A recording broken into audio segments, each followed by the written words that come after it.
정말 저희들 언제 데려가셔도 저희들 할 말 없는 사람들이지만 주님께서 또한 숨쉬게 하신 것, 저희들에게 이유가 있어서 살려두심을 믿습니다. 아버지, 저희들 온전히 주님만 섬기는 그러한 삶을 살기를 꿈꿉니다. 세상 가운데 유혹들이 있을지라도 주님께서 저희들의 피난처 되어 주옵시고, 이 시간 저희들 이 집회하는 가운데에 주님의 지혜로 모든 것들이 이해되어질 수 있도록 허락하여 주옵소서. 담대하게 주님의 그 믿음을 가지고 나아가겠나이다. 감사드리며 예수님의 이름으로 기도드리옵나이다. 아멘. 감사합니다. 목사님이 소개를 너무 거창하게 해주셔서 감사합니다. 오늘 찬양이란 무엇인가에 대해서 좀 먼저 얘기를 해봤으면 좋겠어요. 찬양이 뭘까요? 다들 우리가 하고 있죠, 찬양을. 그 찬양이 뭘까요, 도대체? 찬양이 뭘까요? 예, 그게 뭘까요? 그게 도대체 뭘까요? 일단 찬양이라는 게 우리가 사실은 찬양 받으시기에 합당하신 분은 우리 주님밖에 없으시죠. 그래서 우리는 특별히 다른 어떤 대상을 언급하지 않아도 찬양하면은 당연히 우리의 주님 되시는 주님, 이분을 향해서 찬양을 하게 돼요. 이게 사실 이것밖에 없는 게 정상이에요. 세상 그 무엇도 이 찬양을 받기에 합당한 존재가 없어요. 그런데 지금 한번 잘 살펴볼게요. 우리가 어떻게 세상에 있는 것들을 찬양하고 있는지에 대해서 한번 먼저 좀 볼게요. 찬양이라는 개념은 사실은 어떠한 주님만 찬양하는 것이 사실은 찬양인데 어떤 대상을 높이는 행위, 이거를 찬양이라고 개념을 가지고 있어요. 언어의 개념 자체는. 예를 한번 들어볼게요. 남자분들은 더 이해가 쉬우실 수 있는데 축구선수 레알 마드리드의 크리스티아노 호날두 잘생겼어요. 키도 크고 늘씬하고 잘생겼어요. 근데 이 사람이 엄청 빨라요. 막 빠르고 점프력이 장난이 아니에요. 용수철처럼 뛰어다녀요. 축구장에. 그래서 수비수들을 한 3명, 4명 막 뚫고 들어가서 공을 빡 찼는데 또 무회전 걸려가지고 막 UFO처럼 막 흔들리다가 팍 들어갔어요. 골키퍼가 쳐다만 보고 있고 맞지도 못했어요. 그걸 보면 그 팬들이 호날두를 향해서 우와! 말도 안 하고 이러고 있는 사람들도 있고 이런 사람도 있고 호날두 최고! 하는 사람도 있어요. 이게 찬양이에요. 말도 못하는 이 상태. 이거 찬양이고요. 박수치는 이 상태 찬양이고요. 호날두 최고! 이 단어. 이거 찬양이에요. 다른 예 한번 들어볼게요. 나는 가수다에서 임재범이 출연해가지고 나는 하는 노래를 불렀어요. 사람들 그때 막 그 관객들 부쳐주는데 막 어떤 남학생이 막 눈물을 질질 흘리면서 이러더라고요. 이거 찬양이에요. 이거 찬양이에요. 양학선이 올림픽에서 막 회전을 막 어떻게 돌아가는지 모르겠어요. 막 돌더니 착지 탁 했는데 이동도 없이 딱 멈췄어요. 이거는 금메달 확정. 사람들이 만세! 박수! 이게 찬양이에요. 이런 게 찬양이에요. 우리가 이 찬양을 사실은 살아가면서 우리도 모르게 돌려요. 돌리고 사실은 격려의 의미로 할 수는 있는데 이게 찬양의 상태까지 나아가게 될 때가 많아요. 근데 이 찬양을 받으실 주체는 사실은 하나님 외에는 없어요. 이거를 우리가 항상 주의해야 됩니다. 사실 목사님들을 향해서도 우리가 찬양할 때가 많은데요. 굳이 설명하진 않겠습니다. 우리 목사님은 그런 분이 아니기 때문에 굳이 설명하지 않겠습니다. 우리가 찬양해야 될 그 존재, 우리를 구원하신 거룩하신, 정확하게 말하면 거룩하신 삼위일체 하나님을 우리가 찬양해야 돼요. 여호와 하나님만 찬양하는 것도 아니고, 창조주 하나님만 찬양하는 것도 아니고, 예수 그리스도만 찬양하는 것도 아니고, 성령님만 찬양하는 것도 아니고요. 삼위일체시잖아요. 이미 따로 분리되실 수 없는 존재시잖아요. 이 삼위일체의 개념을 가지고 우리는 찬양해야 돼요. 근데 삼위일체라는 존재 그 개념 자체를 사실 우리가 알고 있나요? 사실 모르죠. 그 누구도 이 인간의 언어로 표현할 수가 없어요. 우리에게 있는 개념 자체가 아니기 때문에 존재의 의미 자체를 사실 우리는 몰라요. 그만큼 이분은 위대하신 분이고 우리가 이해할 수 없는 분이고 공의로우시고 자비로우시고 그분의 높으심은 사실 그 무엇을도 우리는 표현할 수가 없어요. 그분은 세상을 지으셨어요. 세상 지으시고 이 세상의 천지 만물을 그분 마음대로 다 움직이실 수 있으신 분이세요. 심지어는 사람들은 귀신들을 많이 숭배하잖아요. 이방 신들 숭배하고.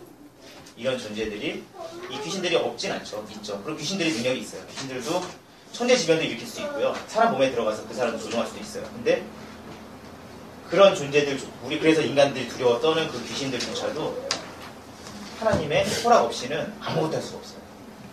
그 정도로 전능하신 분이고 높으신 분, 도저히 이거는 뭘로 표현할 수 없는 경외하신 분이, 경외하기에 합당하신 분이세요. 이 정도만 말해도 사실은 우리가 찬양하는 데 있어서 이유가 충분하죠. 어떻게 찬양하지 않을 수 있어요? 이렇게 위대하신 분을 어떻게 찬양하지 않을 수가 있어요? 그런데 그 숨쉴 수도 없는 그런 존재. 우리 성경 속에 사실 모세가 면전체매라고 보통 표현하기도 하지만 모세가 그 옷자락을 봤을 때 죽음을 예감했어요. 죽겠구나. 뿐만 아니에요. 많은 선지자들, 이사야도 그랬고 예레미야도 그랬고 하나님의 존재를 느끼니까 그 얼굴을 보거나 그 모양을 본 게 아니에요. 그냥 그 존재 앞에 섰더니 나를 왜 죽이시려고 하십니까 이래요. 그냥 그 앞에 쓰니까 그냥 죽어 마땅한 존재인 거예요. 그래서 납작 엎드려져요. 요 납작 엎드려진 상태, 요걸 사실 예배라고 그래요. 요게 예배예요. 요거는 조금 이따 다시 얘기할게요. 예배와 찬양이라는 게 떨어뜨려서 생각할 수 없는 개념이거든요. 어쨌든 이런 위대하신 분이세요. 그런데 그분이 처음부터 작정하셔서 죽으시기로 작정하셔서 우리를 위해서, 우리 정말 티끌에서 왔잖아요. 티끌에서 온 존재인데 이런 존재를 위해서 죽으셨대요. 그것도 그냥 이렇게 살다 죽으신 게 아니라 인간의 몸을 가지고 오셨어요. 인간의 몸을 오셔서 온갖 멸시, 고난 다 당하시고 가장 낮은 자리로 오셔서 가장 낮은 자리에서 끝나셨어요. 우리 때문에. 우리 살리시겠다. 나 하나 살리시겠다고 그 일을 겪으셨어요. 이 믿어나 지세요? 저는 이게 믿어지면서도 이해할 수가 없어요. 어떻게 그럴 수가 있지? 도저히 이해할 수는 없는 사랑이에요. 이 사랑을 어떻게 우리가 찬양하지 않을 수가 있어요? 그렇죠? 이 찬양하기 정말 합당하신 분 맞으세요. 그래서 우리 찬양해요. 이 감격, 이 자체가 찬양이에요. 그분 너무 높으시잖아요. 이게 찬양이에요. 그런데 우리가 찬양해야 될 이유가 사실은 더 있어요. 뭐냐면요, 우리의 존재 자체가 찬양하기 위해서 지금 지어졌거든요.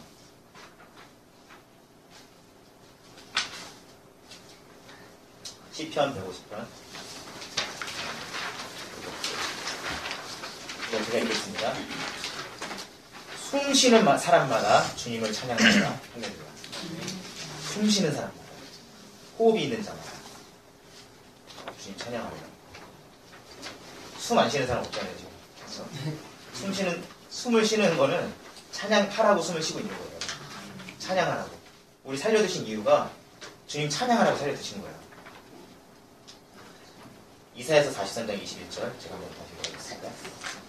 이 백성은 나를 위하라고 내가 지은 백성이다. 그들이 나를 찬양할 것이다. 이 다른 번역에서는 내가 찬송받기 위해서 이 백성을 지었다라고 표현하고 있어요. 나를 위하라고 지은 백성이래요. 근데 나를 어떤 걸 위해서? 찬송받으시기 위해서. 하나님께 영광이 되어져야 되는 거예요. 우리가 평생 동안, 우리가 살아 숨쉬는 동안. 그게 우리의 존재의 목적이에요. 그러니까 우리가 주님을 찬양하지 않으면, 우리가 낮아지지 않으면, 주님을 높이지 않으면 우리는 살아 숨쉬는 가치가 없는 거예요. 이게 찬양입니다. 이제 찬양의 실제에 대해서 조금 더 들어보겠습니다. 그 전에 조금 전에 얘기했던 그 예배라는 개념에 대해서도 한번 정독을 할 텐데요. 좀 전에도 말씀드렸지만 찬양과 예배는 우리가 찬양, 예배 따로 구분 지을 수는 있어요. 그런데 이게 떨어질 수 없는 존재예요. 떨어뜨려서 얘기를 하면 훨씬 더 헷갈리는 개념이에요. 이 개념이 항상 붙어있을 수밖에 없어요. 그럼 예배가 뭔지에 대해서 한번 살펴볼게요. 히브리어에 있는, 구약에 나오는 히브리어에서 예배를 표현하는 단어가 아바드라는 단어가 있고 샤하라는 단어가 있어요. 근데 아바드라는 단어는 한 8번 정도 아마 나왔던 것 같고요. 사활을 한 80번 이상 나눈 것 같아요. 그러니까 사활하는 개념이 훨씬 더 우리에게 더 깊이 각인되어지기를 성경은 바라고 있다고 보여지는데요. 그리고 헬라어에는 프로스키네오라는 단어가 있어요. 이 단어들의 의미부터 한번 살펴볼게요. 히브리어에서 나오는 좀 더 예배라는 개념에 가까운 우리가 생각하는 공예배라는 개념에 가까운 그 아바드라는 단어는요. 서비스라는 개념을 갖고 있어요. 섬기다, 봉사하다 이런 개념을 가지고 있어요. 그리고 스와하라는 단어는 우리가 엎드려지다라는 개념을 갖고 있어요. 낮아지다, 엎드리다, 복종하다 이런 개념을 갖고 있어요. 그럼 한번 그냥 이 두 단어를 가지고 도대체 둘 다 예배라는 단어로도 쓰고 경배라는 단어로도 쓰고 혼용돼서 번역이 되어져요. 그러니까 이게 그렇게 크게 다른 개념이 아니란 얘기예요. 그럼 한번 직관적으로 생각해 볼게요. 이 서비스라는 개념과 우리가 낮아진다는 개념. 주님 앞에서 우리를 낮추는 삶, 주님을 대상으로 우리를 낮춰서 주님을 위해서만 우리가 일하는 개념. 사실 주님이 일하시죠. 근데 우리가 주님 앞에 소명이라고 하잖아요. 그 사명자의 삶을 살아가는 개념. 이거를 지금 사실 예배라고 구약성경은 얘기하고 있습니다. 신약성경에 나오는 프로스퀴네오라는 단어 한번 볼게요.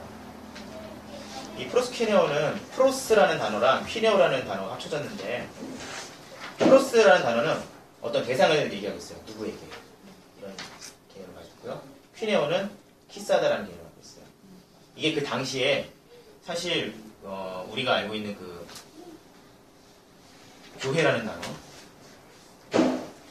단어도 어떤 예배당이나 이런 걸 얘기하는 게 아니었잖아요. 그 당시에 바울이 굳이 그 단어를 가져다 쓴 이유가 있었어요. 교회라는 단어가 그 당시에 아테네 시민들 헬라어로 사용을 했잖아요. 그 성경을. 그 당시에 아테네 시민들이 실제로 그 시민 정치에 참여할 수 있는 구별된 사람들을 가리키는 단어였어요. 구별된 자들이라는 의미가 있는데 따로 떨어져 나온 자들, 이게 노예들과 상관없이 정치에 참여할 수 있는 시민들, 이 사람들을 가리킬 때 교회라는 단어를 썼어요, 사실. 그래서 굳이 바울은 그 단어를 가져다가 교회라는 단어를 거기다가 쓴 거예요. 이미 사용되고 있던 단어였어요. 그런데 지금 프로스퀴네오라는 단어도 그래서 바울은 굳이 가져다 쓰고 있어요. 이게 어떨 때 사용되어지는 그 당시의 단어였냐면요. 종들이 주인에게 입 맞출 때, 발에 입 맞출 때 그걸 프로스퀴네오라고 얘기했었어요. 그 당시에. 그 개념을 사람들이 알아듣기 쉽게 바울은 그 개념을 가져다 쓴 거예요. 그래서 프로스퀴네오라는 단어를 예배라는 의미로 쓴 거예요. 예배라는 의미가 단어가 그 당시에 쓸 수 있는 단어들이 여러 개 있었을 수 있어요. 굳이 우리를 낮추다라는 의미, 구약성경처럼 우리를 낮추다 이런 의미를 쓸 수 있었는데 그렇게 하지 않았어요.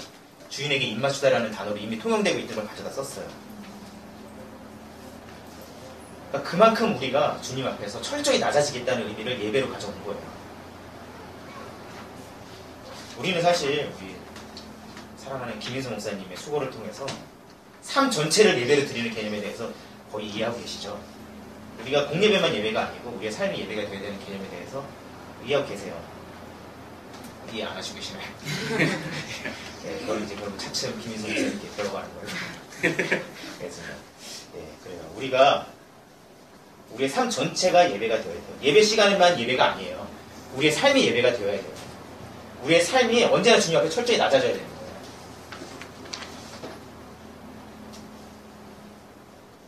공예배라는 것도 있죠. 공예배라는 거는 그 개념을 우리가 훈련해 나가고 어떤 예의를 갖추어서 주님 앞에 더욱더 그것을 배워가는 과정인 거지 그것만 예배는 아니에요. 근데 왜 지금 찬양 얘기하면서 자꾸 예배에 언급을 했냐면 이 예배라는 게 찬양의 짭이기 때문에 그래요. 우리가 예배를 통해서 우리를 낮춥니다. 왜 낮추죠? 도대체 왜 낮아져야 되죠? 우리는? 그냥 낮아져요. 주님 앞에 서면 낮아져요. 그럴 수밖에 없어요. 그분 앞에 서면 우리가 얼마나 죄인인지가 아무리 우리가 의롭다 주님 믿는다 이러고 살아도 그분 앞에 서면 우리는 느껴요. 그냥 숨도 못 쉬어요. 이미 우리의 주님의 선진들도 그래 왔어요. 다들 우리가 볼 때는 와 저렇게 믿음이 좋은 사람들 하는데 그분들도 그 앞에 서면 죽음을 예감했어요. 그런데 그 목적이 있다는 거예요. 우리가 그렇게 낮아질 수밖에 없도록 우리를 창조하신 목적이 뭐냐면 주님을 높이기 위해서예요. 우리가 낮아지는 목적 자체도 주님을 높이기 위해서예요. 그냥 우리를 니네 꿇어! 이런 개념으로 주님께서 지금 우리를 낮추신 게 아니고 그걸 통해서 하나님이 더 영광 받으시겠다는 거예요. 상대적으로. 주님은 사실 무한하시잖아요. 그 영광 받으실 개념, 높으신 개념들 무한하세요. 더 이상 높을 수 없는 영원토록 무한하신 분이시기 때문에 더 높아질 게 없지만 상대적으로 우리가 더 낮춤으로 인해서 끝은 없지만 더 높아지시는 거예요. 그런 영광의 자리를 우리에게 허락하신 거예요. 우리가 낮아지는데 뭐 개념이 있는 것이 아니라 주님을 높이는 게 얼마나 우리에게도 영광이에요. 그 개념을 우리에게 허락하신 거예요. 그게 예배예요. 그래서 그걸 통해서 찬양을 받으신단 말이에요. 그래서 지금 찬양을 얘기하면서 예배를 얘기했습니다. 그래서 예배의 목적은 찬양이 되어야 되고요. 찬양의 방법이 예배가 되어야 되고요. 예배의 핵심은 찬양이고 찬양의 핵심은 예배가 돼요. 이걸 우리는 언제나 기억해야 돼요. 그래서 주님 앞에서 드려지는 예배는 주님을 높이기 위해서 우리가 주님을 높여야만 하기 때문에 주님을 향한 찬양이 그 예배 가운데에서 필연적으로 발생되어질 수밖에 없어요. 그 예배에는. 우리가 낮아졌잖아요. 그만큼 주님도 높아지셨잖아요. 필연적으로 발생되어져요. 주님 앞에서 드려지는 그 예배에는 반드시 찬양이 일어나야만 우리의 예배의 목적이 달성되어지는 거예요. 그런데 여기서 이제 헷갈릴 수 있는 게 있어요. 우리가 예배의 가장 중요한 요소가 찬양이라고 얘기를 하면 공예배에서 우리가 예전으로 드려지는 공예배에서 우리가 찬양이 설교보다 그러면 더 중요한 것이냐 이렇게 얘기할 수 있거든요. 근데 이제 지금도 우리가 찬양의 개념에 대해서 조금 얘기를 했지만 찬양의 개념은 그 음악에 있지가 않아요. 음악은 찬양과 사실 상관이 없어요. 상관이 없는데 그걸 우리가 단지 음악으로 표현할 뿐이지 설교가 찬양이에요. 목사님께 설교가 찬양이 되는 거고요. 듣는 우리에게는 듣는 것이 찬양이에요. 이 예배의 행위 모든 것이 다 바로 찬양이란 말이에요. 이게 가장 중요해요. 예배에서 가장 중요한 건 이 하나님을 높이려는 이 의지. 이것이 가장 중요합니다. 음악도 그걸 통해서 그것을 위해서 사용되어요. 기도도 마찬가지고 그걸 위해서 사용되어집니다. 사실 교회 음악을 위해서 지금 제가 얘기하려는 건 아니고요. 찬양에 대해서. 우리가 다루고 있는 그 본질적인 이 개념을 인지하지 못하면 자꾸 음악으로만 빠져요. 이것만 찬양인 것 같고 그래서 이 본질적인 찬양의 개념에 대해서 먼저 좀 짚어보고 있습니다. 그런 의미에서 사실은 예배에서 음악 빠질 수 있어요. 음악 없이 예배 드려질 수 있고요. 설교 없이도 예배 드려질 수 있어요. 그런 것들이 빠질 수는 있는데 우리가 주님을 높이려는 그 의지는 빠질 수가 없어요. 우리가 낮아지는 그 행위 자체는 빠질 수가 없어요. 이것이 예배의 본질이고 찬양의 본질입니다. 그럼 찬양의 효과, 찬양의 기능 그것에 대해서 한번 좀 살펴보겠습니다. 첫 번째로 찬양은 주님의 권능을 세웁니다. 우리에게서 주님의 권능이 임해요. 권능이 나타나요. 성령의 임하심, 그 성령의 권능이 우리에게서부터 나타나요. 성도의 신앙생활을 위해서 알아야 될 중요한 사실이 있는데 이 찬양하는 동안에 우리가 사실 세상 살면서 얼마나 마귀한테 시달려요. 얼마나 많이 유혹해요. 우리는 정말 착하게 살고 싶고 거짓말하기 싫고 죄짓기 싫어요. 하나님 믿는 순간부터 우리는 죄질 수 없는 존재로 재창조되어졌어요. 사실 우리 죄질 수가 없는 존재가 맞아요. 원래. 그런데 자꾸 죄짓죠. 자꾸만 주님을 떠나죠. 왜 그래요? 마귀가 자꾸 우리를 시험하죠. 끊임없이 우리를 유혹하고 우리가 그 연약함을 핑계로 자꾸만 넘어지죠. 근데 찬양하는 동안에는 마귀는 그 입을 다물고 우리의 그것 때문에 우리의 악한 생각들이 정지가 돼요. 한번 성경 한번 볼게요. 시편 8편 1절에서 2절까지 제가 읽겠습니다. 여호와 우리 주여 주의 이름이 온 땅에 어찌 그리 아름다운지 주의 영광이 하늘을 덮었나이다. 주의 대적으로 말미암아 어린아이들과 젖먹이들의 입으로 권능을 세우시며 이는 원수들과 보복자들을 잠잠하게 하려 하심입니다. 자, 이게 어떻게 찬양과 관련이 있느냐 이걸 한번 해볼게요. 이 구절을 예수님께서 한번 인용하셨어요. 마태복음 21장 16절 제가 읽겠습니다. 예수께 말하되 그들이 하는 말을 듣느냐? 예수께서 이르시되 그렇다. 어린아기와 젖먹이들의 입에서 나오는 찬미를 온전하게 하셨나이다 함을 너희가 읽어본 일이 없느냐 하시고 구약 성경 말씀 그 당시에 성경은 구약이니까 예수님께서는 분명히 너희가 읽어본 일이 없느냐라고 말씀하실 때 구약에 있는 내용을 인용하셨다는 걸 말씀하고 계세요. 그런데 구약에 어린아이와 젖먹이들이 그래서 뭔가가 나오는 것에 대해서 딱 한 번 나와요. 그게 바로 시편 8편이에요. 어린아이와 젖먹이들이 이도록 권능을 세우시며가 찬미를 온전하게 하셨나이다를 와 동일하다고 지금 예수님이 말씀하고 계시는 거예요. 우리가 찬양하는 것이 권능이래요. 찬양이 곧 권능. 주님을 높이는 것이 권능이래요. 이게 사실 당연하지 않아요? 전능자이신 주님께서 우리를 얼마나 사랑하시는데 그 전능자이신 주님을 우리가 찬양할 때, 주님을 높일 때 성도들에게 그 권능으로 당연히 임해주시지 않으시겠어요? 우리 얼마나 사랑하시는데 당연히 임해주세요. 그분의 능력이 우리에게 나타납니다. 당연히 나타납니다. 찬양의 첫 번째 효과는, 기능은 사실 이 효과나 기능이라는 말을 표현하기가 참 그래요. 그런데 다른 단어를 제가 찾을 수가 없어서 이렇게 표현을 합니다. 그 기능은 본질적으로 그 마귀가 우리를 시험하는 것으로부터 그 마귀의 힘을 꺾는 것에 있습니다.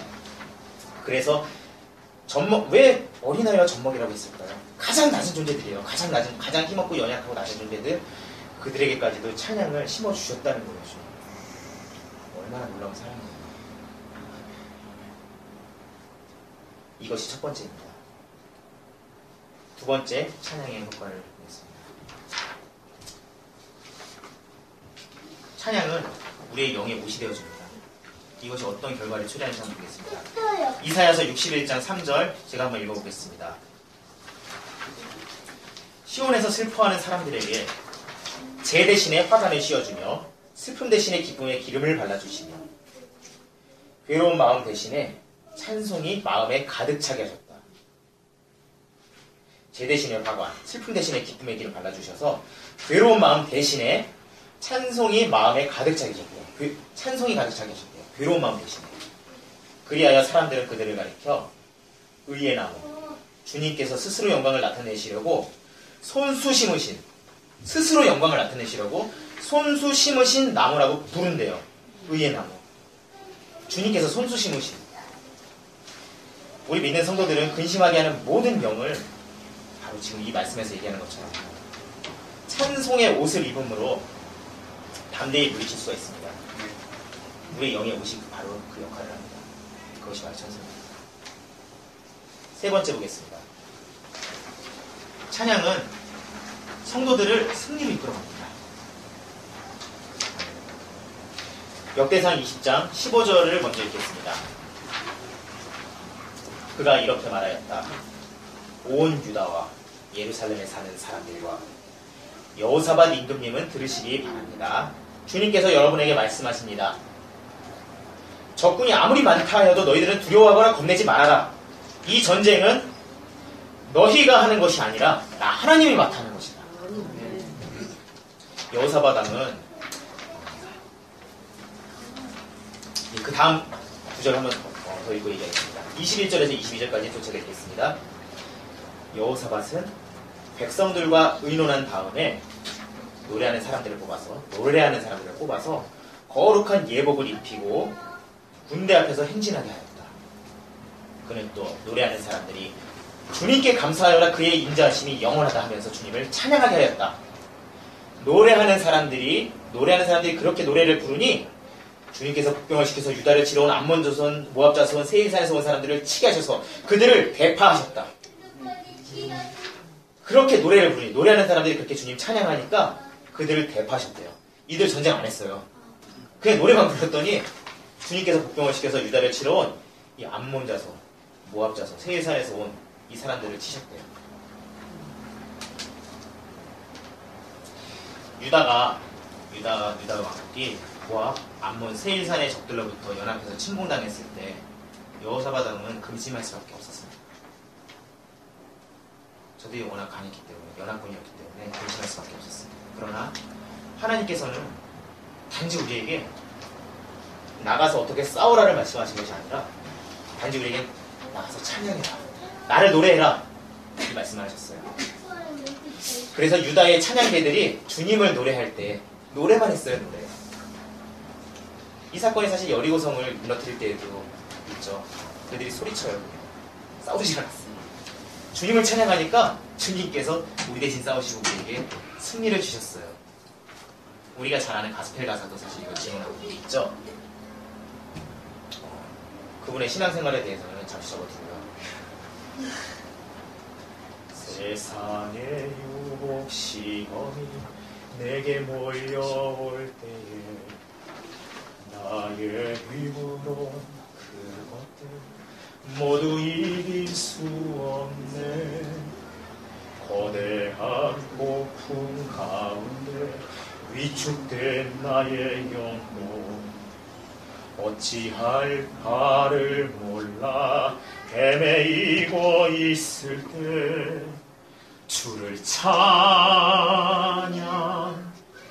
손을 들고 찬양 전쟁은 나에게 속한 것 아니니 주를 찬양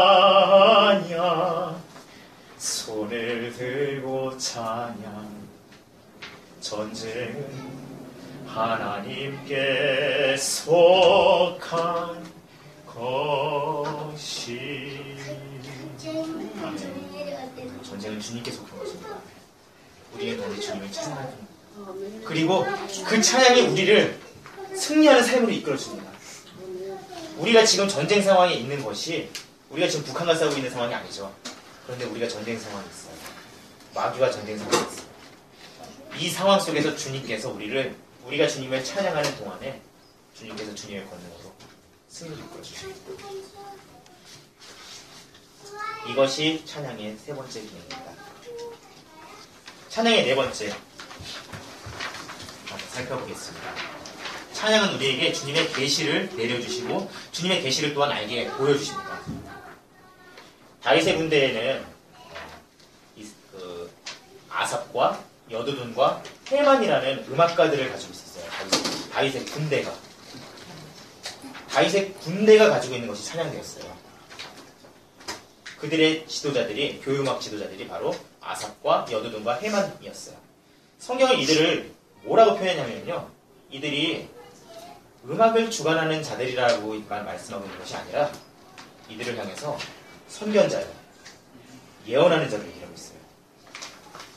그들이 실제로 주님을 찬양하는 노래들을 많이 만들었는데 시편에도 많이 있어요. 그 노래들을 지을 때 종종 예언의 내용들을 다루고 있었고요. 그 내용을 부르는 우리들을 그 예언들을 어떻게 이것이 왜 예언이었는지에 대해서 깨닫게 하는 역사를 나타내 주셨어요. 주님께서는 이들에게만 이렇게 계시로 나타내 주신 것이 아니라 지금 우리에게도 동일하게 찬양을 통해서 우리의 마음 가운데 많은 계시를 내려주시고 많은 계시를 깨닫게 하세요. 우리가 찬양하는 가운데 주님을 만나기 때문입니다. 계시라는 것이 뭐예요? 주님께서 주님의 뜻을 알게 하시는 거잖아요. 주님의 뜻을 우리에게 말씀하시는 것이고 주님의 뜻을 말씀하신 그 뜻을 우리가 깨닫지 못할 때도 알게 하시는 것, 이게 계시잖아요. 찬양을 통해서 주님께서 그것들을 행하세요. 이것이 찬양의 계시, 찬양의 계시를 보여줍니다. 네 번째였습니다. 다섯 번째, 찬양은 하나님이 임하시는 하나님의 거처이시며 또한 우리가 하나님의 그 인지하심 속으로 들어가는 행위를 말합니다. 하나님과 함께하는 걸 말하고 있어요. 찬양이라는 것이 얼마나 아름다운 것입니까? 시편 9절 한 절 읽겠습니다. 시편 22편 3절. 이스라엘의 찬송 중에 계시는 주여, 주는 거룩하십니다. 거룩하신 주님께서 이스라엘의 찬송 중에 계셨대요. 영적 이스라엘이라고 자처하는 우리들에게도 마찬가지겠죠. 우리들의 찬송 중에 주님께서는, 그 거룩하신 주님께서는 사실 이 죄악밖에 없는 우리들 가운데 거하실 수 없죠. 근데 주님께서 이 찬송 가운데 거하신대요. 시편 한 구절 더 읽겠습니다. 시편 100편 4절. 감사함으로 그의 문에 들어가며 찬송함으로 그의 공정에 들어가서 그에게 감사하며 그의 이름을 송축할지어다. 그의 감사함으로 그의 문에 들어가며 찬송함으로 그의 궁정에 들어가서. 거룩하신 주님은 찬송 중에 계시는 분이시고요. 그래서 찬양이 없는 예배가 의미가 없는 걸 우리가 알았던 것처럼요. 그런 분이세요. 그리고 그 찬양이 바로 이 땅에서 주님의 인재하실 수 있는 거처를 마련하는 것이기도 하고요. 우리가 그 인재를 이 땅에서 정말 맛볼 수 있는, 우리가 체험할 수 있는 그것이기도 합니다. 그게 찬양입니다. 우리가 하나님과 동행하는 삶이 찬양 가운데에 일어난다는 겁니다. 아멘. 여기까지 주님께서 우리에게 주시는 찬양에 대한 효과와 기능에 대해서 살펴봤습니다. 이제 조금 더 구체적인 것들, 어쩌면은 좀 더 기다리고 있었던 것들. 그렇다면 이 찬양을 음악으로 우리가 흔히 가장 보편적으로 사용하죠, 음악으로. 왜 그러는지. 음악이 어떤 효과를 갖고 있는지, 어떤 위험성이 있는지, 거기에 대해서 한번 보겠습니다. 지금까지 우리는 찬양의 개념을 아주 조금 살펴본 거예요, 사실. 우리가 얼마나 알 수 있겠어요? 저도 사실 조금밖에 몰라요. 그래서 제가 알고 있는 조금을 그것도 응축시켜서 설명을 했습니다. 그런데 이 우리 하나님을 향한 지금 배운 이 개념들, 이 하나님을 향한 이 감격, 이걸 우리는 어떻게 찬양할 거예요? 물론 삶을 통해 찬양하죠. 근데 우리는 감성을 가지고 있잖아요. 이걸 어떻게 표현해낼 거예요? 가장 효과적인 것이 사실 음악이에요.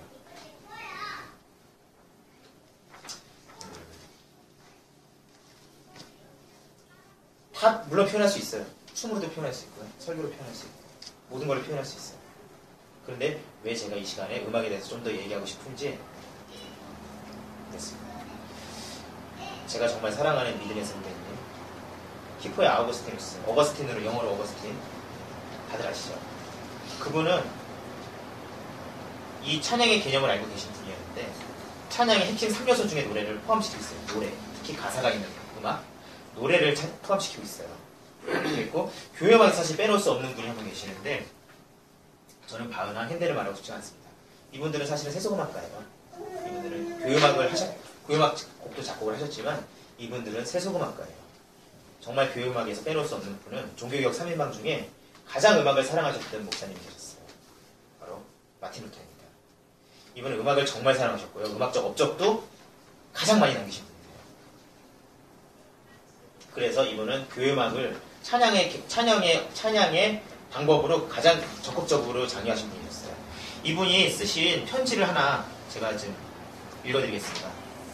얼마나 음악을 사랑하셨는지. 음악은 하나님의 선물임을 굳게 확신한다. 하나님의 말씀 다음으로 음악은 가장 높은 칭송을 받을 만한 가치가 있다. 음악은 인간 감정의 주인이고 지배자이다. 음악은 인간 감정의 주인이고 지배자에 불과한다. 음악은 인간을 조종하고 또한 자주 그들을 압도해버린다. 슬픈 자에게 평안을 주며 경솔한 자에게는 자제함을 주며 절망한 자에게는 용기를 주며 교만한 자에게는 겸손을 주며 흥분되어 있는 자에게는 차분함을 주며 미움으로 가득 차 있는 자에게 유한 마음을 주는데 음악보다 더 효과적인 방법이 어디 있습니까? 교회음악을 이토록 장애했습니다. 음악이 들리면 마귀는 신학의 말씀을 들을 때처럼 마귀는 음악을 들을 때 도망갑니다라는 말을 듣고 있어요. 근데 딱 들으면서도 우리가 이게 지금 맞아. 음악이 정말 이렇게 우리가 찬양하는데 효과적이기도 한데 들으면서도 알겠죠. 이게 얼마나 위험한지. 그 효과는 분명히 위험성도 지금 동시에 가지고 있어요. 음악의 효과에 대해서 오늘 좀 살펴보겠습니다. 음악은 우리 모두 알고 있다시피 영감을 또한 기술적으로 다루는 우리가 의지를 담아서 기술적으로 표현할 수 있는 것인데 그것이 영감을 다루는 작업이에요. 작곡되어질 때 영감을 받아서 작곡을 하게 되고요. 우리가 노래를 할 때 물론 영감 없이 할 수 있어요. 작곡도 영감 없이 작곡할 수 있는데 그거는 우리들에게 와닿지 않아요. 그 곡은 와닿지가 않아요. 그리고 우리가 찬양할 때도 우리의 주님으로부터 온 영감이 없을 때 그것은 아무것도 아닌 게 되버려요. 아무런 감동도 오지도 않고요. 영감을 통해서 이루어지는 작업이에요. 그 결과물이 곧 우리의 감성을 자극해서 그 감성은요 우리의 이성까지도 영향을 받게 만들어요. 우리 이성을 조종해버려요. 그 감성이. 그렇기 때문에 이것이 굉장히 효과적으로 사용할 수 있으면서도 굉장히 위험해요. 쉬운 예를 들어볼게요. 둘리 애니메이션 둘리 거기서 극장판 혹시 다들 보신 적 있나요?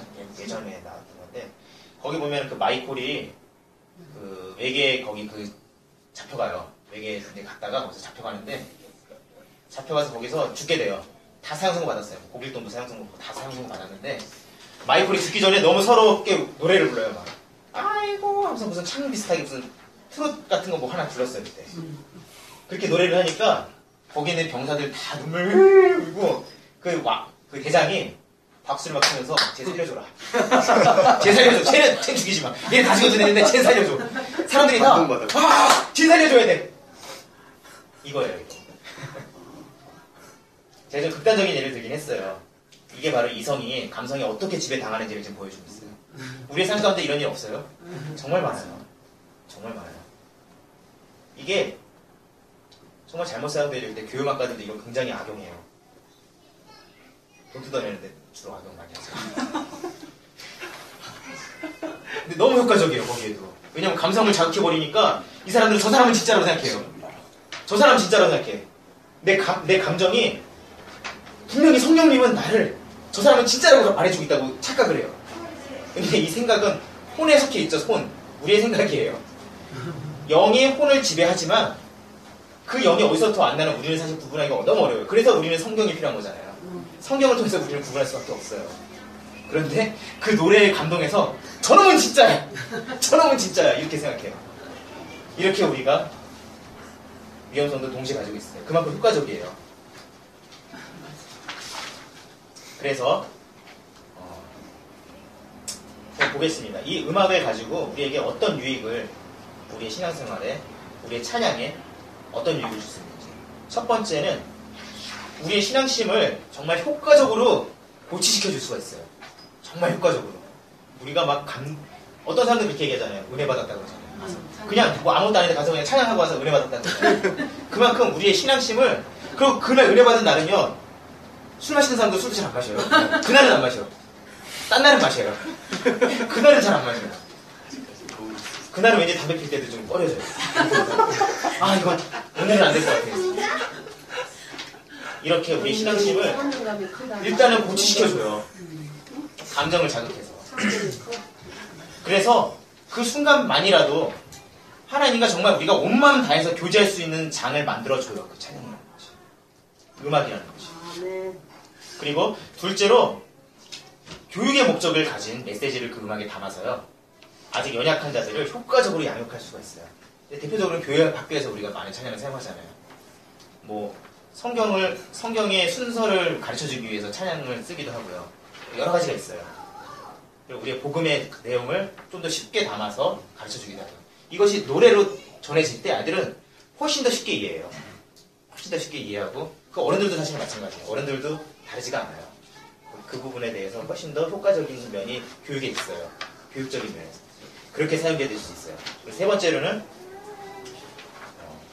복음이 담긴 메시지를 효과적으로 전달하는데 그것이 양육의 목적뿐만 아니라 전도하는 데도 효과적으로 쓸 수가 있어요.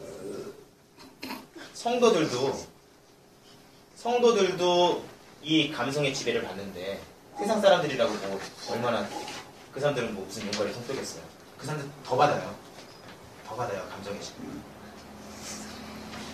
그 사람들에게 음악을 사용해서 전도를 정말 효과적으로 할 수 있어요. 이게 정말 찬양이야.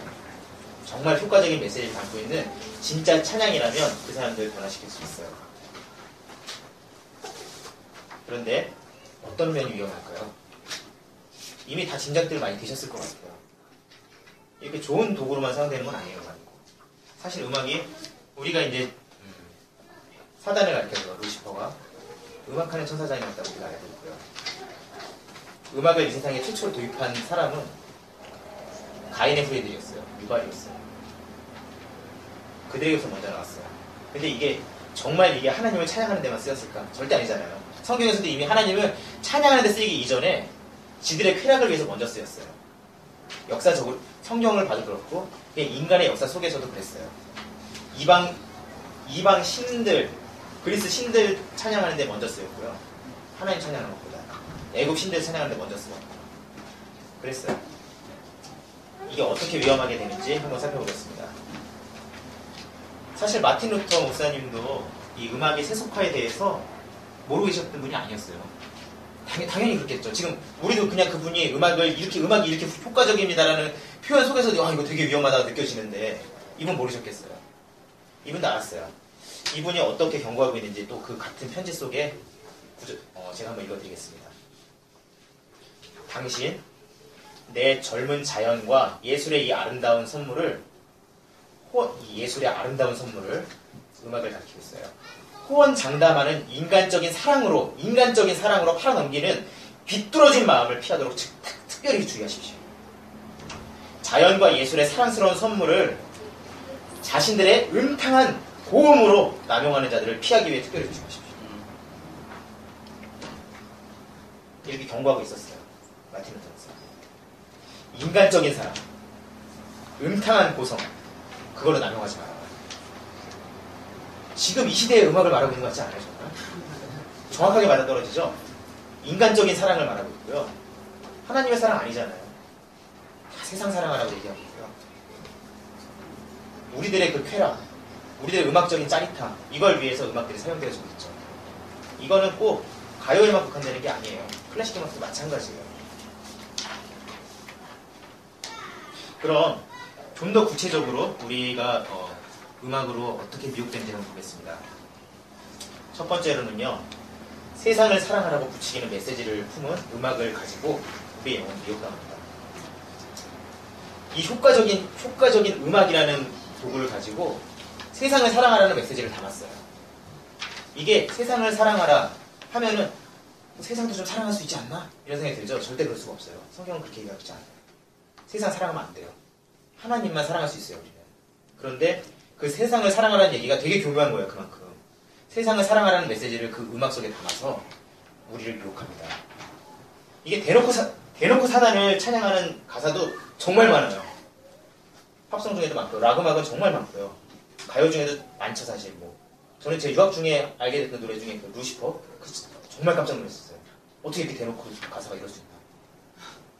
거부할 수 없는 매력, 루시퍼 막 이래요, 가사가. 아이돌 가수들이 있었는데 정말 깜짝 놀랐어요. 어떻게 이렇게 대놓고 이럴 수가 있지? 이게 백워드 스킨 이런 거 거꾸로 돌렸더니 나오고 이런 게 아니에요. 그냥 대놓고 거부할 수 없는 매력 루시퍼래요. 깜짝 놀랐어요. 여기까지 왔어요, 지금 이 세상에. 그런데 그게 다가 아니죠. 그리스도인들의 대부분은 그리스도인들은 이런 가사 들으면 혐오감이 와요. 혐오감이 오죠. 너무 성적으로 타락한 그런 가사 들으면 그리스도인들은 당연히 혐오감이 오죠. 그게 당연히, 안 그러면 그건 그리스도인이 아니죠, 정말. 그건 정말 그리스도인이 아니죠. 그런데도 좋아해요. 근데 거기에 세상을 사랑하게 만드는 세속적인 가치를 넣었을 때, 그때 우리의 이성도 영향을 받거든요. 근데 여기에 대해서 많이 간과를 해요. 왜 그거를 간과하고 싶어 하냐면요. 그 음악이 너무 아름다워서 그래요. 이 음악이 아름다우니까 거기 들어있는 메시지까지도 그냥 이거 너무 아름다운데 이거 이렇게 아름다운 거 주님이 주신 것 같아 그냥 너무 아름다워서 어떻게 마귀가 이렇게 아름다운 걸 지었겠어. 이거 너무 아름다운데 이거 주님 주신 것 같아. 내 생각이잖아요. 그래서 자꾸 속아요. 아름다움 때문에. 그 아름다움 때문에.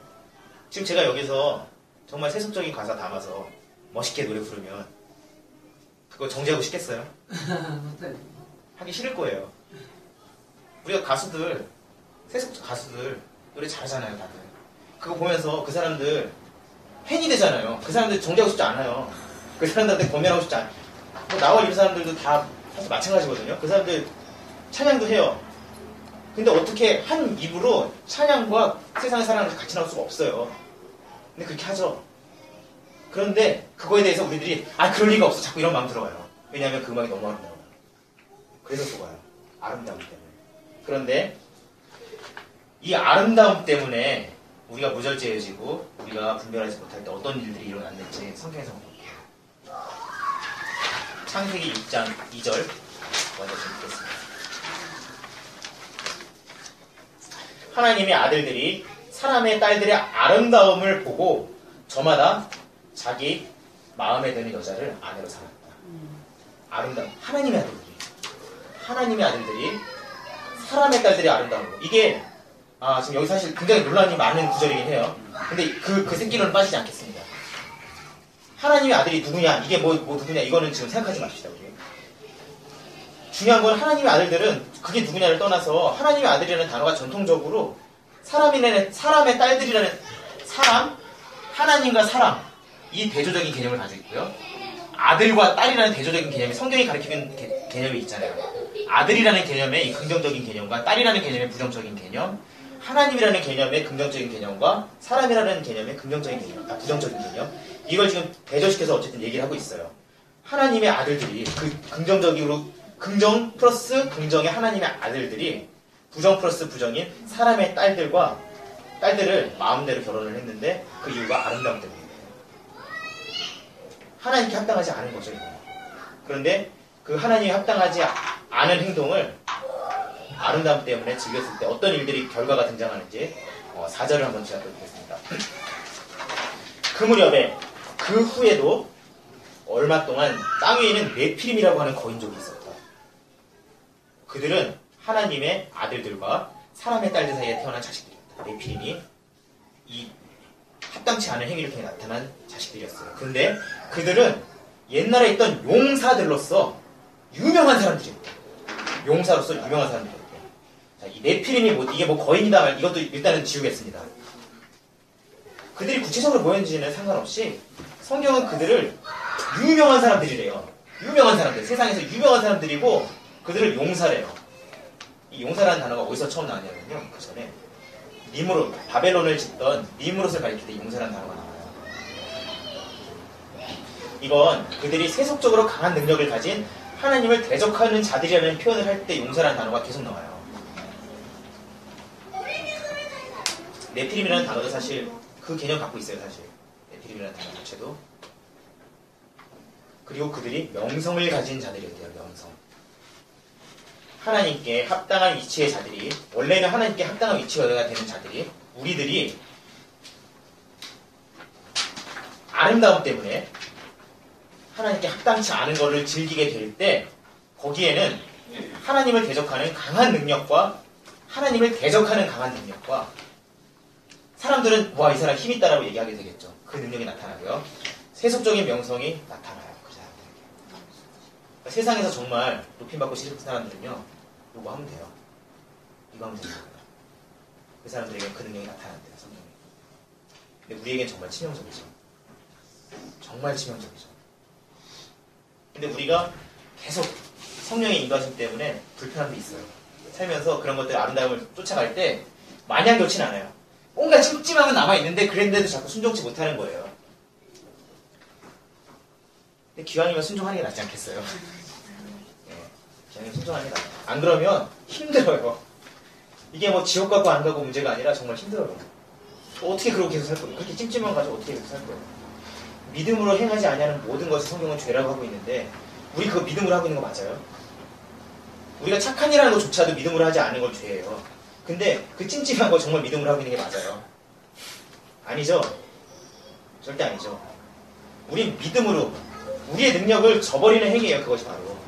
우리가 할 수 없으면 주님께 고백하고 주님의 능력으로 갑니다. 할 때 모든 걸 할 수 있는 거예요. 아, 네. 거기에 어떻게 세속 음악이 듣는 것이 주님의 능력이 될 수가 있어요? 그럴 수가 없죠. 그걸 그렇게 됩니다. 우리는 아름다움에 현혹되어서는 안 돼요. 아름다움이라는 개념 자체, 음악이라는 개념 자체가 양면성을 갖고 있듯이 아름다움이라는 것이 양면성을 가지고 있어요. 이거 개념 자체가 나쁜 건 아니에요. 그런데 그 아름다움이 하나님의 영광을 위한 것이 되어야 되는데 우리의 쾌락을 위한 것이 됐을 때 이러한 결과들이 나타나는 거예요. 이걸 우리는 잊지 말아야 합니다. 두 번째로 무분별한, 이것이 세속음악을 통해서 나타나는 것이 아니고요. 무분별한 교회 음악의 사용으로 하나님의 영광을 가려게 되기도 하고요. 교회의 덕을 가려기도 합니다. 이걸 통해서도 우리에게 미혹이 나타납니다. 교회 음악을 통해서. 왜 그러냐면 우리가 단지 교회에서 그 메시지만 담고 있다고 해서 이것이 찬양이 아닐 수가 있기 때문이에요. 그냥 음악일 수가 있기 때문에. 하나님의 영광으로. 하나님의 영광 하니까 너무 이게 신비하게 느낄 수 있는데 그것이 믿음으로 행함이에요. 우리가 담대함으로 하나님을 믿는 그 믿음으로 담대함으로 하는. 근데 우리가 정말 성경적인 근거도 없고 아무것도 없는데 담대해지면 그건 정말 이상한 거죠. 그거 정말 담대해질 수가 없는데 그래도 담대해지는 사람도 있어 얘기는. 그건 진짜 위험한 거죠. 그런데 정말 우리가 참 믿음으로 그 믿음으로 인해서 담대할 짐으로 인해서 하는 것을 하나님의 영광으로 한다고 얘기하는 거예요. 이게 조금 애매한 부분일 수가 있는데요.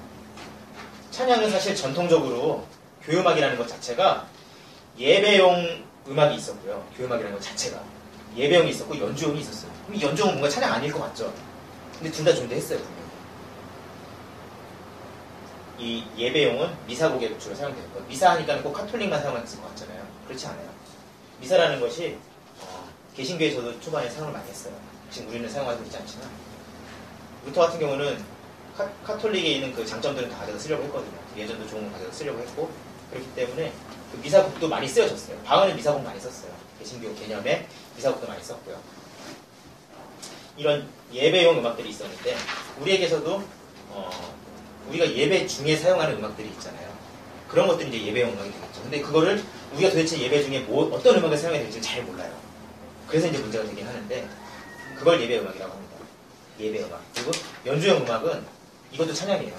그게 뭐냐면요. 연주용 음악. 전도하는 데 사용되는 음악이에요. 전도하는 데 사용되는 음악. 메시아 이런 음악들이 어떤 용도를 가지고 그냥 연주의 용도로 쓰여졌는데 그것이 핸델이 가장 힘든 시절이었어요. 그 음악을 작곡할 때. 그 사람 오페라 작곡가였어요. 평생 오페라만 엄청나게 쓴 사람이고 그 당시에 추종을 불허하던 사람이었어요. 근데 그 파리넬리라는 영화에 나오는 그 카스트라토 있잖아요. 거세한 테너. 그 유명한 그 음악가가 하나 나타나니까 핸델이랑 적이 됐어요, 이 사람이. 그래가지고 이 사람이 올리는 오페라마다 망한 거예요. 이 사람은 핸델 곡을 안 불렀어요. 자기 형이 쓴 거 곡 부르고 그랬거든요. 그랬더니 핸델이 쓴 곡이 사실은 더 좋은 곡인데, 훨씬 훌륭한 곡들이 많았는데, 지금까지 이 파리넬리가 부른 곡들이 지금까지 전승이 안 돼요. 사라져버리는 음악들이에요. 근데 핸델의 곡들은 그때 인기를 못 얻었는데도 불구하고 지금까지 전승이 돼요. 그만큼 훌륭한 음악이었는데도 불구하고 그 당시에는 정말 계속해서 끊임없이 나락으로 빠져들고 있던 상황이었어요, 핸델이. 그때 핸델이 하나님 앞에 철저히 그 상황을 통해서 낮아진 거예요. 낮아져서 어느 날 기도하다가 영감을 받아서 2주 만에 써버렸어요. 2주 만에 써버린 곡이, 그러니까 뭐 이거 계산하고 뭐 해서 한 게 아니라 그냥 느낌 오는 대로 막 얼마나 긴지 아세요? 메시아라는 곡이. 그 곡을 2주 만에 막 써내려간 거예요. 그때는 뭐 이렇게 단축키고 해가지고 막 킨 게 아니죠. 이거 잉크 한번 찍으면 몇 글자 못 써요. 그거 계속하면서 써내려간 거예요. 한번 틀리면은 지우려면 얼마나 힘들어요. 다시 써야 되고. 근데 그걸 2주 만에 써내려갔어요. 하나님의 영감으로 쓰여졌어요. 그래서 그냥 일종의 무아지경에서 그냥 쓴 거예요. 그냥 주님 앞에 낮아짐으로 인해서 찬양이 발동되어진 거예요. 그냥 핸델을 통해서. 그 사람의 신앙적인 삶과 이런 것과 상관없이 그 순간 하나님의 영광을 스스로 드러내신 거예요, 주님이. 그랬더니 그 찬양이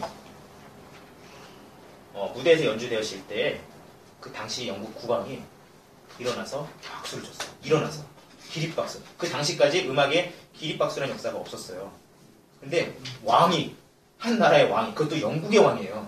그 당시 세계에서 최강국이었죠. 영국의 왕이 먼저 일어나서 박수를 친 거예요. 하나님께 영광을 돌렸어요. 음악을 통해서. 감동이 온 거예요. 그랬더니 모두 왕이 했는데 다 일어나야 되잖아요. 그래서 지금까지도 그게 전승이 돼서 할렐루야 부분에서는 우리가 다 일어나서 박수를 쳐요. 그 정도로 이 음악 연주를 위한 음악도 찬양이 되어져요. 이게 후대에 가서는 무디라는 우리가 잘 알고 있는 전도자가 있죠. 이 무디를 따라다니는 음악가가 있었어요. 생키라는 분인데 이분이 항상 그 음악을 작곡해주고 연주해줬어요. 그래서 이분이 전할 때 폭발적으로 사람들이 막 모여들고 엄청나게 회심하는 역사들이 일어났거든요.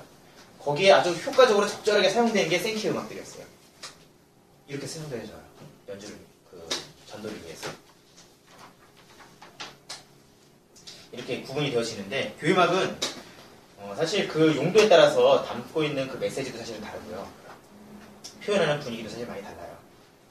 그래서 각각의 용도에 따라서 그에 걸맞는 효과를 고려해서 하나님의 영광을 어떻게 하면 극대화시킬 수 있을까? 이것이 어떻게 하면 교회의 덕을 가리지 않을 수 있을까? 이런 것에 대해서 어떻게 하면 우리의 신앙을 더욱더 고치시킬 수 있을까? 이런 데서 많이 연구를 하고 고려를 해서 사용되어져야 하는데 사실상 교회 안에서 교회음악에 대한 교육 자체가 전무하죠, 지금. 그렇기 때문에 그냥 무분별하게 쓰여지는 경우가 많은데 이거는 제가 지금 여기서 얘기하기엔 너무나도 짧아요, 시간이. 무엇이 무엇이다 이런 걸 너무 자세하게 설명하기 짧고요. 일단은 큰 그림만 그려가겠습니다. 근데 이런 아무런 음악들만 사용함으로 인해서 이것들이 예배의 일치감을, 우리의 예배에 하나님을 향한 찬양의 일치감이라는 게 얼마나 중요해요. 우리가 하나의 교회인데. 그런데 그 일치감을 깨트리기도 하고요. 그리고 일부 성도의 소외감을 유발하기도 해요. 나는 저 찬양에 공감이 안 되는 거예요. 이런 것들을 통해서 소외감이 들기도 해요. 어떤 성도들이. 주로 이제 요즘 젊은이들 위주의 찬양에서 나이 드신 분들이 들어갔을 때 박자도 못 따라가겠고 가사도 뭔지 모르겠고 이럴 때 도대체 나는 뭐하고 나는 지금 뭔가 이런 무아지경에 빠지는 경우 그런 것들이 생기고요. 소외감. 그런데 이걸 그 교회 음악을 예배라는 개념에서 하위 개념으로 추락시키는 데에도 일조를 해요. 이런 것들. 이런 문제들이 일어나니까. 교회 음악이라는 이 고유 음악이 사실 권위를 가지고 있었던 시절이 있었는데 이것이 추락해버렸어요. 지금. 무분별함 때문에 그랬어요. 무분별해. 대표적인 게 준비 찬양인데요.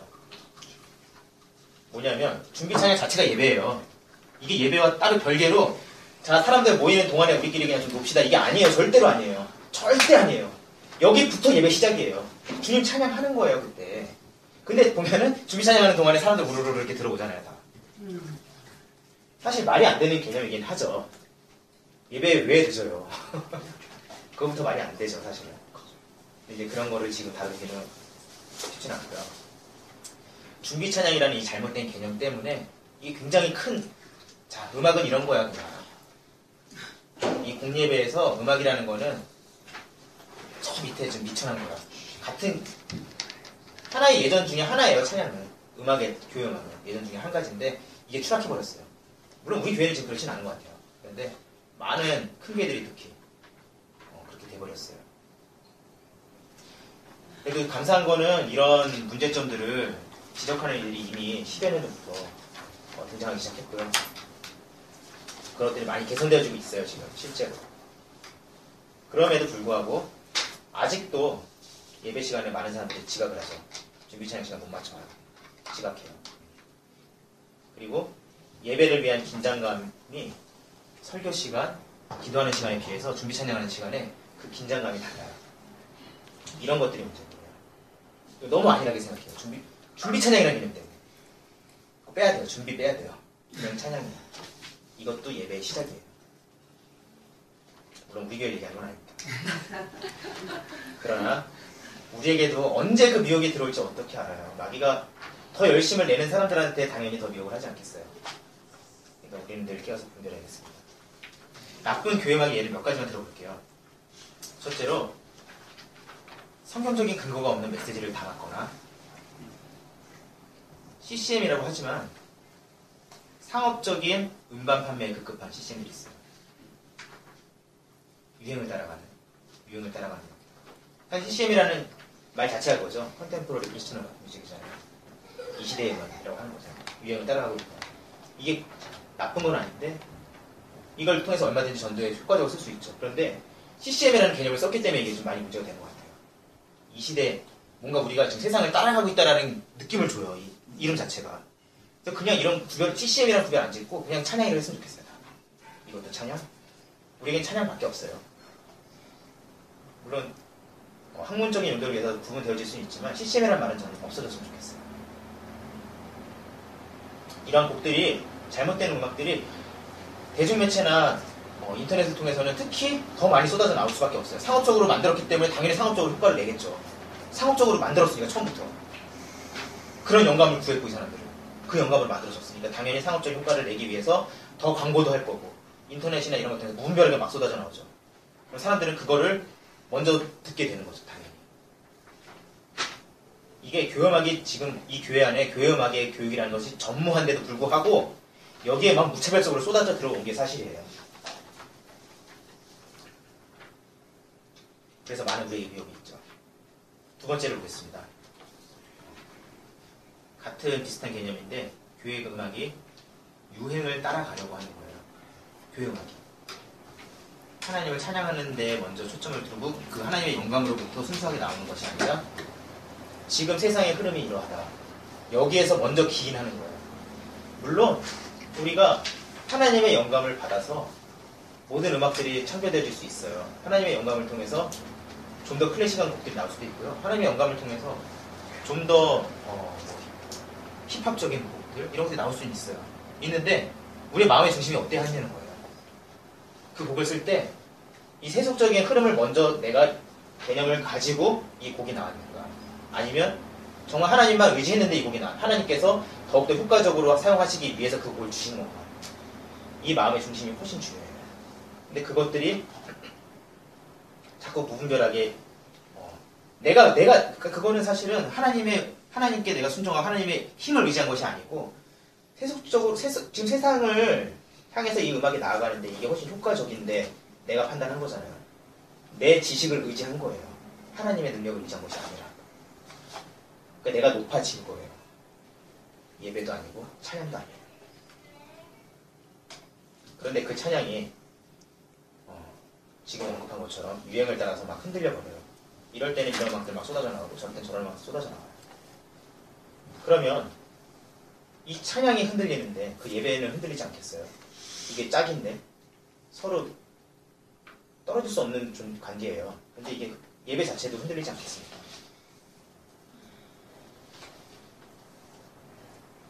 어떤 찬양이 유행을 쫓는 찬양입니까? 유행을 쫓는 찬양이 어떤 겁니까? 조금 전에도 제가 조금 설명한 적이 있는데 가사 전달조차도 젊은 사람들한테도 힘든 그런 비트의 리듬들이 있어요. 실제로. 저도 나이 든축에 이제 속해 가능한지 모르겠는데 저도 솔직히 말해서 못 따라가겠는 음악들 많아요. 가사도 한마디도 못 알아듣겠는 음악들이 많아요, 사실. 저도 소외감이 들어요. 저는 음악 전문가입니다. 그리고 클래식 음악을 공부하기 전에 락 음악도 했어요, 사실. 근데 못 알아듣겠어요, 사실. 도저히 따라갈 수가 없는 음악들이 많이 있어요. 이게 바로 유행을 따라가고 있는 거예요. 교회는 사실은 보수적으로 갈 수밖에 없어요. 왜냐면은 우리가 한 사람 한 사람을 지금 나는 이걸 따라갈 수 있다고 쳐요. 이 음악을 따라갈 수 있어요. 음악만 그런 게 아니에요. 모든 문화가 마찬가지예요. 나는 이 문화를 따라갈 역량이 있어요. 그런데 따라오지 못하는 아직 연약한 자들이 있어요. 저 밑에. 저를 포함한. 연약한 자들이 있어요. 지금 못 따라가는. 그 사람들을 배려해 주는 게 교회예요. 그 사람들을 위해서 바울은 평생 고기를 안 먹을 수도 있대요. 고기를 어떻게 안 먹죠? 평생 어떻게 고기를 안 먹어? 근데 바울이 고기를 안 먹겠대요. 평생. 난 그럴 수 있대요. 이 사람들 위해서. 믿음이 연약한 자들 위해서. 난 그럴 수 있대요. 우리가 이걸 딱 좇는 것이 당연한 거죠. 다 마찬가지예요. 사실은 화장 문화도 그렇고요. 옷도 그렇고. 갈수록 사실 저는 눈을 어디다 둬야 될지 모르겠어요. 의상들이 많이 이제 길거리에서 보이는데 그것이 교회에서도 달라지지가 않아요. 제가 연약하니까 저를 위해서 좀 잘 해주시면.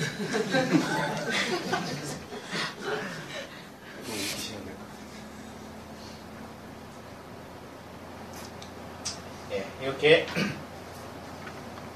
대중음악의 형태를 그대로 가져와서 쓰는 데에 마음의 중심이 있었던 그런 음악들. 근데 꼭 선곡에서만 그런 문제점이 발생하는 건 아니에요.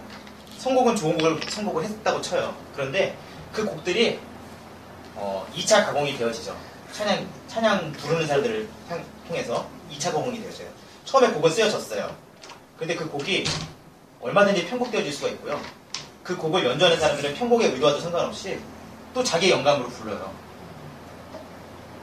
이걸 통해서도 예를 들어볼게요. 전자악기나 드럼들이 상당히 무절제하게 쓰여지는 경우가 많이 있어요. 이것들이 그 예배의 분위기와 맞지 않게 만들어져 가는 경우가 많이 있어요. 물론 젊은이들만 모여있는 그 예배 속에서 그렇게 할 수는 있을 것 같아요. 그런데 어르신들 다 같이 모여있는 자리에서 이 사람들이 아는 찬양이에요. 아는 찬송가예요. 그거를 우리들이 좀 좋겠다고 편곡을 막 엄청 강력하게 한 거예요. 그러면 똑같은 거예요, 그거는. 똑같은 거예요. 다 같이 공감을 우리 다 같이 은혜 받을 수 있어야 되고요. 나 혼자만 은혜 받는 게 아니라 우리 다 하나 돼야 돼요, 다. 한 명도 놓치면 안 돼요. 하나님께서 그 한 영혼 얼마나 소중하게 여기셨는데요. 한 영혼 절대 놓치면 안 돼요.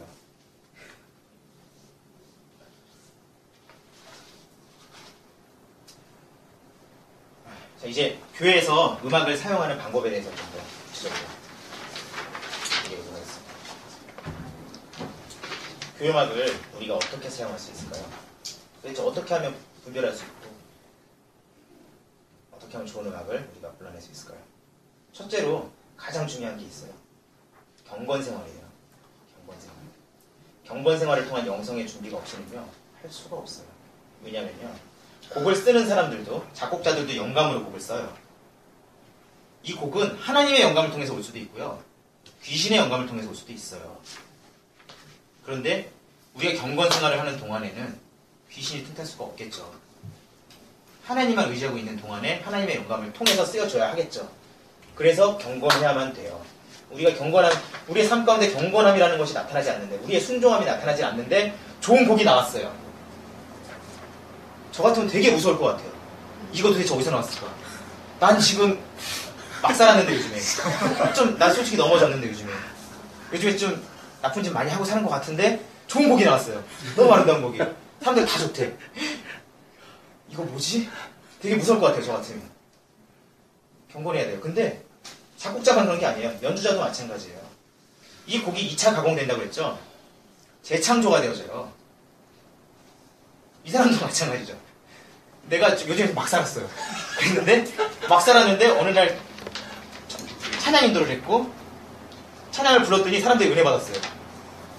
감동받았어 사람들이. 이 사람들이 왜 감동받았지? 내 영감 그게 맞나? 이거 의심해 봐야 되는 게 맞지 않아요? 내 삶이 그런데. 그것도 무서워해야 돼요. 그럼 이 사람들한테만 그러냐? 듣는 사람도 마찬가지예요. 듣는 사람들도 마찬가지예요. 듣는 것도 아까 찬양이라고 했어요.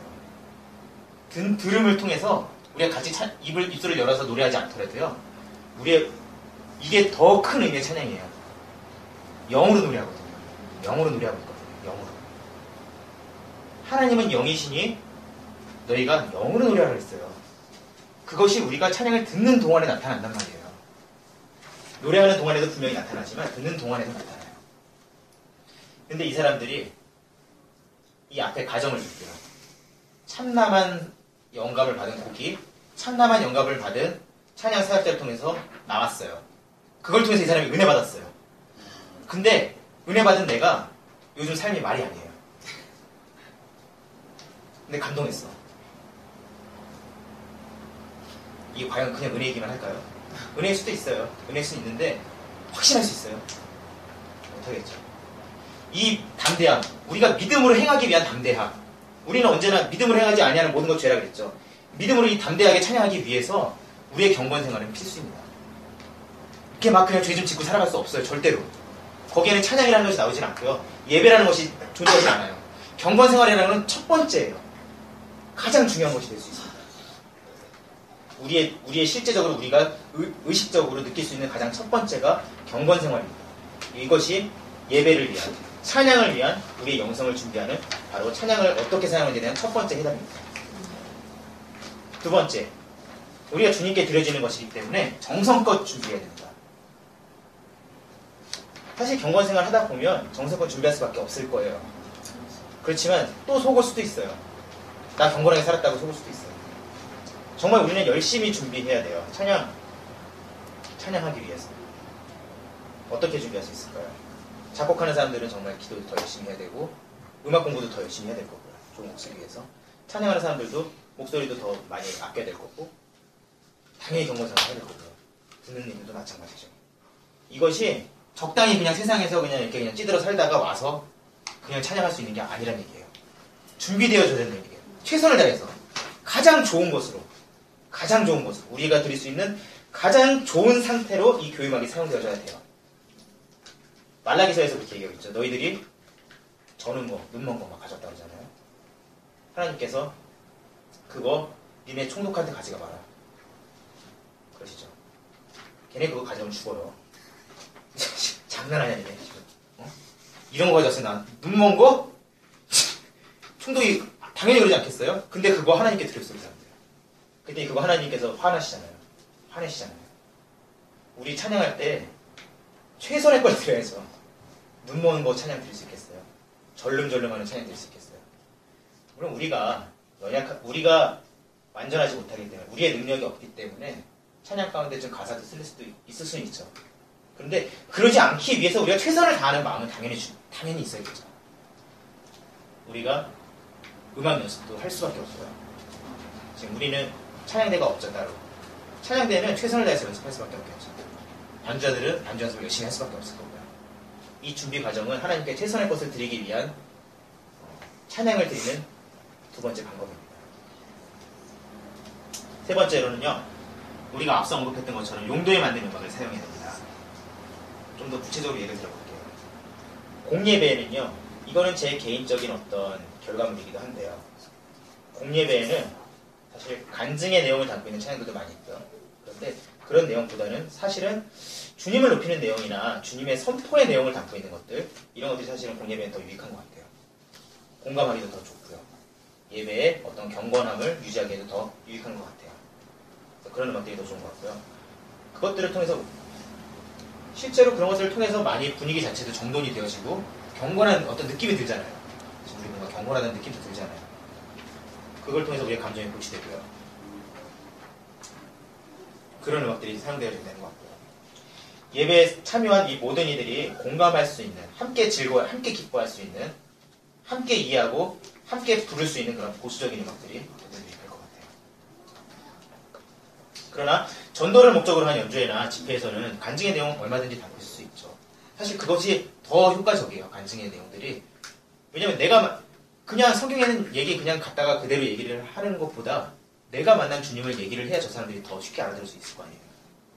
그런 의미에서 간증의 어떤 유익함이 그대로 찬양에서도 연결이 되어집니다. 그런 음악에서는 조금 더 화려한 음악도 사실 사용되어 줄 수 있고요.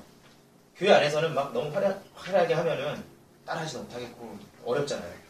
근데 전도를 위해서 연주의 목적으로 사용될 때는 메시아도 그랬듯이 좀 더 어려운 음악들, 다 같이 부르는 그 자리에서 전도 집회에서도 다 같이 부르는 음악이라면 그런 곡 하면 안 되겠죠. 근데 이 사람들한테 들려주는 목적으로 하는 연주회의 개념, 연주회의 형식, 연주회의 형식을 가진 어떤 우리가 마음의 중심은 이 사람들을 전도하기 위함이지만 그것이 형식을 연주회의 형식을 띠고 있을 때에는 그런 좀 더 고난이도를 가지고 있고 화려한 음악들을 사용할 수 있겠죠. 그걸 통해서 사람들은 전문가의 어떤 그런 것들을 통해서 더 감동도 받을 수 있을 거고요.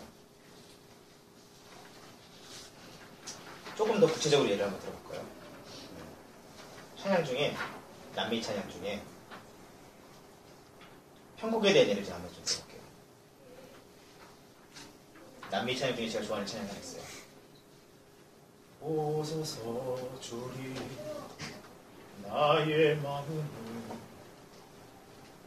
선한 것 하나 없습니다. 그러나 내 모든 것 주께 드립니다. 사랑으로 안으시고 날 새롭게 하소서. 제가 굉장히 좋아하는 찬양인데요. 이거를 어떻게 잘못 편곡할 수 있냐면요. 이거는 아무도 공감할 수 없게 만들어버릴 수가 있어요. 오소서 주님 나의 마음 이렇게 찬양 실제로 이런 일이 있어요. 실제 있어요.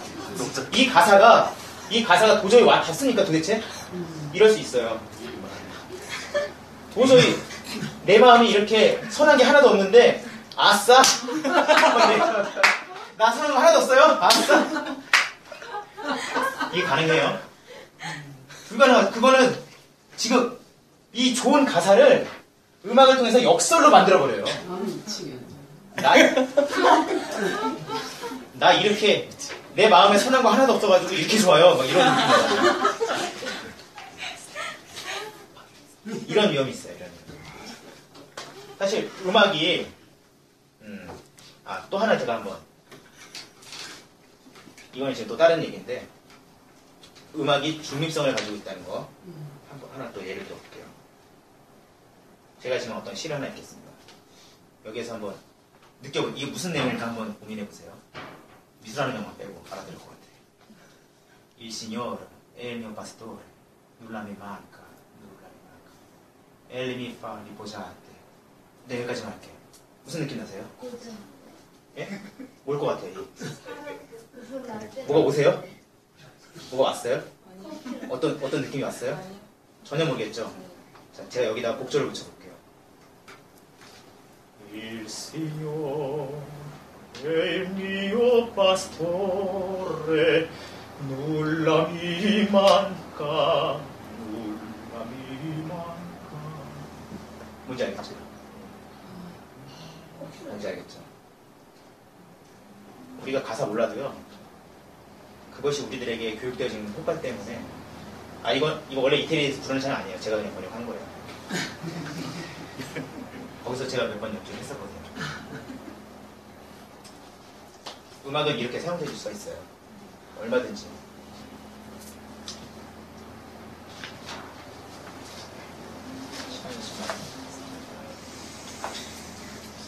네.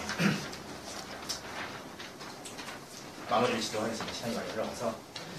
삶을 통한 궁극적으로는 우리가 이 찬양들이 음악을 사용하는 것들 모든 이것들이 삶을 통한 찬양이 되어져야 하는 것을 이미 얘기했죠. 그리고 이 찬양의 본질이 무엇인지 음악을 통한 찬양의 분별과 방법에 대해서 우리가 살펴봤습니다. 이거는 앞서 얘기한 것처럼 공예배에서만 이루어지는 게 아니라 우리의 삶 가운데에 주님께서 영광이 되어져야 되고요. 우리의 삶이 우리의 존재가 주님 앞에서 낮아지는 것으로 이루어져야 됩니다. 예. 예. 트로트 목사님 네. 그거랑 네. 그 뭐냐 어떤 교회 갔는데 새신자 초청 그 집회라고 그 만남을 기사에서 성가대에서 부르더라고요. 네. 그 두 가지 어떻게 생각하세요? 저는 일단 아니라고 생각합니다. 명백하게 아니라고 생각합니다. 왜 그러냐면요. 어떤 목사님을 지금 개념 염두에 두고 지금 하시는 거잖아요. 네, 뭐꼭 그분을 예. 한 그러니까 번 그분을 저는 염두에 두고 얘기해보세요. 왜 아니냐면요. 나오셨어요. 네. 왜 아니냐면요. 그 찬양이요. 그러니까 트로트를 통해서 얼마든지 할 수 있어요. 할 수 있어요. 전도할 때 트로트를 더 좋아하시는 무리가 있어요. 그럼 거기서 그렇게 할 수도 있죠. 복음적인 가사를 새롭게 주님의 영감을 통해서 나올 수 있는 것 자체를 부정할 수는 없죠, 우리가. 주님께서 하셨다면은 하신 거죠. 그거 자체를 우리가 부정할 수는 없지만, 일단 그것부터도 저는 조금 믿기는 어렵지만 그냥 인정을 해두는 거예요. 저는 확신은 없어요. 그게 되게 힘들 것 같아요. 그렇지만 그냥 인정을 해줄게요. 그럴 수도 있다. 인정을 해줄게요. 그런데 그것이 쓰여지는 제가 과정을 봤는데 너무 음란해요. 너무 음란해요. 그 무대가. 그 무대가 너무 음란해요. 옷도 너무 야하고 행동들이 너무너무 야했어요. 그건 찬양이 될 수가 없어요. 우리의 경건함이 없어요. 거기엔 찬양이 없습니다. 우리의 찬양이 경건함 없이 이루어질 수가 없어요. 지금 사실 예전에 예수전도단도 한번 제가 그런 거 본 적 있어요. 옷이 너무 야하더라고요. 그런 적 있었어요. 지금은 모르겠는데 그건 찬양이 될 수가 없어요. 그리고 만남이란 가사는 사실 꽤 복음적인 가사를 담고 있긴 해요. 우연이 아니라고 하니까. 그런데 제가 조금 전에 예를 들었죠. 제가 곡 멜로디 없이 했을 때 아무도 몰랐잖아요. 근데 여전히 가사는 무슨 가사인지 모르겠는데 그 곡조를 듣고 나니까 무슨 곡인지 알겠죠? 만남이라는 곡은 가사가 그렇다고 쳐요. 제가 그럴 수 있을 수도 있지만 그렇다고 그래 진짜 100번이 양보해서 그런 가사라고 칩시다. 그런데 사람들은 그게 어떤 노래인지 인지를 하고 있는 게 다르죠. 그게 복음적인 가사라고 얘기하고 있는 게 아니죠. 이 사람들은 그 노래를 언제 부르냐면요, 술자리에서 술 마시고 나서 부르는 노래예요. 헤어질 때. 예. 이 사람들이 수많은 사람들이 이 가사와 멜로디를 가지고 들을 때 그때 그 기억들이 떠올라요. 이건 찬양이 될 수가 없어요. 이걸 정말 모른다면 가능할 수도 있을 텐데 그럴 수가 없습니다. 그리고 가사 자체도 지금 시간이 많지가 않아서 일일이 하나하나 이렇게 짚고 넘어갈 수는 없지만 가사도 사실은 이상해요. 좀. 계속하겠습니다. 예배나 집회에서 음악을 사용한 찬양을 함으로써 우리는 감정의 도움을 받게 됩니다. 근데 이게 위험 요소를 가지고 있고 이 위험 요소를 우리가 궁극적으로는 막을 수 있는 방법은 경건 생활이에요. 경건 생활을 통해서 영적 분별력을 가지고 올바르게 사용함으로써 그때에는 경건 생활을 통해서 우리가 올바르게 사용할 때에는 이 음악이 얼마나 아름다워요. 이걸 통해서 정말 풍성하게 우리의 신앙생활을 할 수가 있는 거죠. 그렇지 않을 때는 반대로 굉장히 위험한 상태에 빠지게 될 수 있죠. 그리고 이 음악은 영적인 행위이기 때문에 올바른 찬양의 방법을 우리는 영을 사실 정확하게 느끼지 못하잖아요. 영이라는 거는 우리의 그 열매를 통해서 내 영의 상태가 이렇구나라는 거를 짐작할 뿐이지 우리의 영을 실제로 느끼지 못하잖아요. 그래서 그 영혼의 훈련을 위해서는 우리가 올바른 찬양의 방법을 꾸준히 반복하고 훈련하는 것이 필요해요. 그걸 통해서 영혼이 또한 좋은 영향을 가져가게 돼요. 물론 순서적으로 따지면 좋은 성령이 임하셨기 때문에 우리를 그렇게 인도해 주시는 거겠죠. 그렇지만 그거는 하나님의 입장이고요. 우리는 무지하잖아요. 알지 못하잖아요. 우리는 당연히 열심으로 그것들을 행하는 것이 맞아요. 그렇게 훈련되어진 우리의 삶은 궁극적으로는 이 환경의 지배마저도 우리가 환경의 지배 많이 받잖아요. 근데 이렇게 훈련되어진 이 찬양은요, 이 환경의 지배마저도 우리를 흔들리지 못하게 만들어요. 그래서 어떤 환경에서도 주님을 예배하고요, 어떤 환경에서도 주님을 찬양하게 만들 수 있어요. 내 삶이, 우리들의 삶이 그런 주님의 영광이 될 것입니다. 생각만으로도 진짜 너무 기뻐요. 또 찬양 나오죠? 이것의 반복입니다. 이것이 우리의 찬양이고 이것이 우리의 예배고 그것이 우리의 삶의 예배이고 삶의 찬양입니다. 여기까지 하겠습니다.